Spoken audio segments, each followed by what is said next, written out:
रहेगा। इसके अलावा सिरसा, फतेहाबाद, हिसार छोड़कर पूरे हरियाणा में लू का अलर्ट जारी कर दिया गया है। लू से बचने की जरूरत है, हीट वेव से बचने की जरूरत है।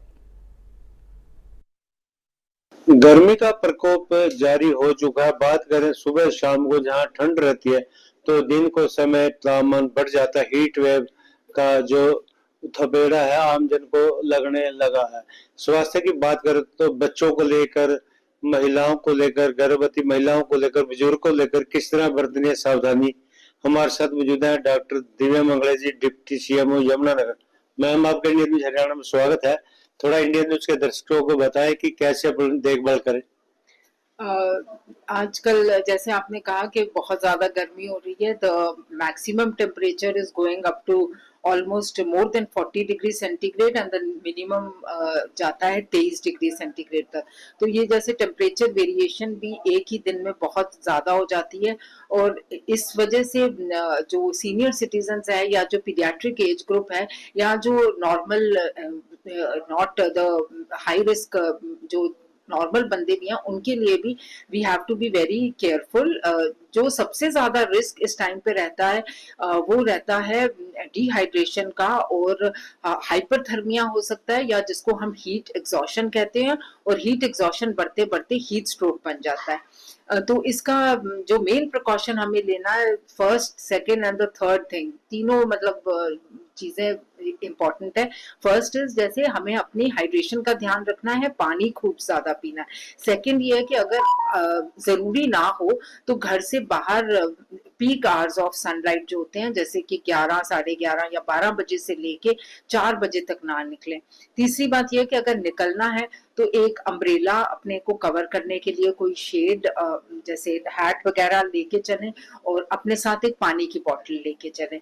और इसके अलावा जैसे जब देर आर जो ज्यादा अगर धूप में रहते हैं तो कुछ सिम्टम्स आने लग जाते हैं जो हमें पहचानने चाहिए, क्योंकि वो सिम्टम्स अगर उसी टाइम हम अपने आप को किसी कूल जगह पे जाके बैठ जाते हैं, कपड़े थोड़े लूजन कर लेते हैं और पानी पी लेते हैं, तो वो वहीं पे वो जो हीट स्ट्रोक आने वाला था वो रुक जाता है। वो स्टेज होती है हीट एग्जॉशन की, जब हमें बहुत ज्यादा पसीना आता है, हमारी स्किन जो है वो बिल्कुल कूल और मतलब पसीने से भर जाती है, चक्कर आ रहे हैं या बेहोशी, थोड़ा सा फेंटनेस फील हो रही है।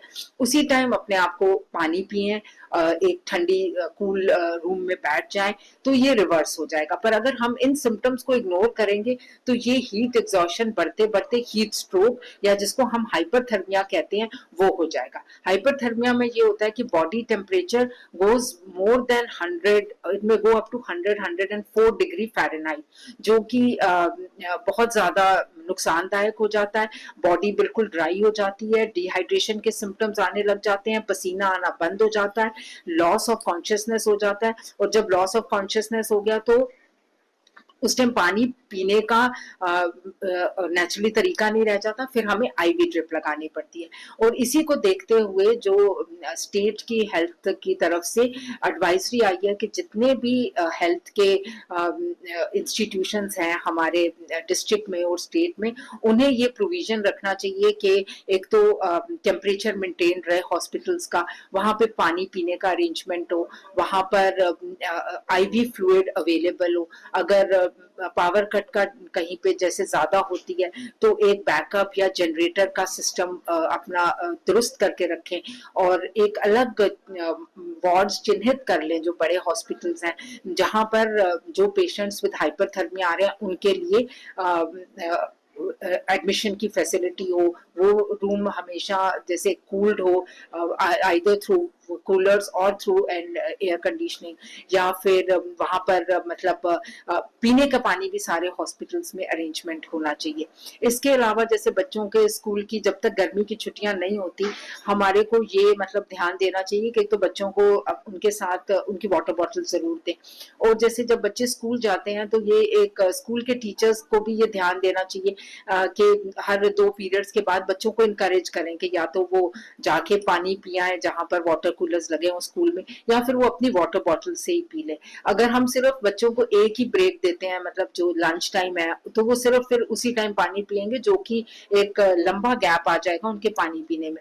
इसीलिए शॉर्ट ब्रेक्स दे दें, मतलब एक ही लंबा ब्रेक देने की जगह 2-3 शॉर्ट ब्रेक्स दें जिसमें बच्चा फ्रेश होके पानी पी ले, तो इससे बच्चों में डिहाइड्रेशन नहीं होगी। और मदर्स भी थोड़ा सा ध्यान रखें कि बच्चों को जब स्कूल भेज रहे हो तो उनको पानी की बोतल साथ में भेजें।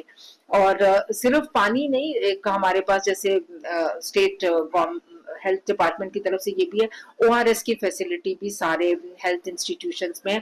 ORS is oral rehydration solution. सिर्फ जब हम लोगों को पसीना आता है तो सिर्फ हमारे बॉडी का पानी नहीं, उसके साथ हमारे एसेंशियल इलेक्ट्रोलाइट्स या जिनको हम मिनरल्स कह सकते हैं वो भी लॉस होता है। ORS से हमें ये फायदा होता है कि जब हम लोग उस पानी में ORS या ओरल रिहाइड्रेशन सोल्यूशन मिक्स करके पीते हैं तो वो इलेक्ट्रोलाइट्स और मिनरल्स भी मतलब पूरे हो जाते हैं बॉडी में। तो ये एक फिर हम बच जाते हैं from the symptoms of heat exhaustion and hyperthermia या हीट स्ट्रोक से। सो ये छोटी छोटी प्रिकॉशंस हैं जो कि अगर हम लें तो जो स्वास्थ्य सेवाएं हैं उन पे बर्डन नहीं होगा और अनावश्यक सेहत की कोई प्रॉब्लम्स नहीं होगी। धन्यवाद। ये थे हमारे डॉक्टर दिव्या मंगला, जिन्होंने बड़े विस्तार से बताया कि कैसे घर से बाहर जाना है, किस समय जाना है, कैसे हीट वेव से बचना है, क्योंकि बचाव है, जब बचाव में ही बचाव है। यमुनानगर से